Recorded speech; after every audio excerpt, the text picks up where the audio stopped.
Alright guys, so let's talk a little bit about cardio and the cardio burning heart rate. So most machines have handles that if you put your hands on, they will keep track of your heart rate. So like if you're doing the elliptical, it should have metal sensors that track your heart rate on the screen. Same with like walking, or even if you're doing the seated bike. So there is a fat burning heart rate. It's a percentage of your maximum heart rate where fat burning is primal. But first I want to talk a little bit about not eating sugar. So you can have sugar. Sugar is a carbohydrate. We'll get into more of that later. But sugar is a carbohydrate, and you can have it, but when it comes to workouts, you don't want to have any sugar 3 hours prior to workout.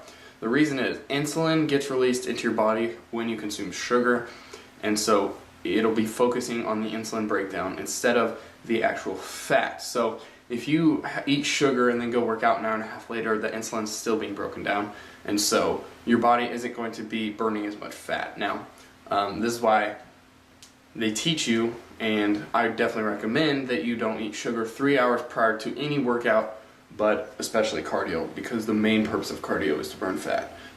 Steady state cardio at the right heart rate is very effective, and it's trackable. So more cardio for cutting and then less cardio for bulking. I already talked a little bit about that. But before I tell you the fat burning heart rate, I need to tell you about how to figure out your max heart rate. So your maximum heart rate is 220 minus your age. So if you're a 30-year-old if you're 30 years old, you have a maximum heart rate of 190, meaning that you need to stay below 190. The fat burning range is around 60% of your maximum heart rate. So for that person, your goal heart rate would be 114 to about 130. So how long should you be in this fat burning heart rate? Well, we're going to start off with about 10 to 15 minutes, and then we're going to gradually increase that. So we're going to increase the volume to its maximum point, and then we're going to go back and increase the intensity. So once we get up to doing like 45 minutes of cardio, however many times a week, if we need to be, that's a lot of cardio, and we don't really need to be doing that much.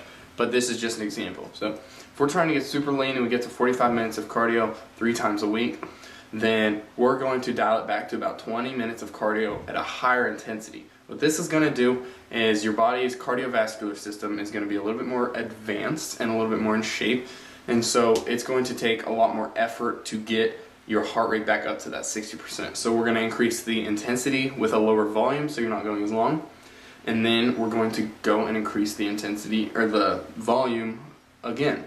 And then you just basically keep doing this until you get super in shape. But again, our goal is to get lean or put on muscle. So for now, we're not worried too much about building up a super good cardiovascular system like we would if we were trying to marathon run or something like that.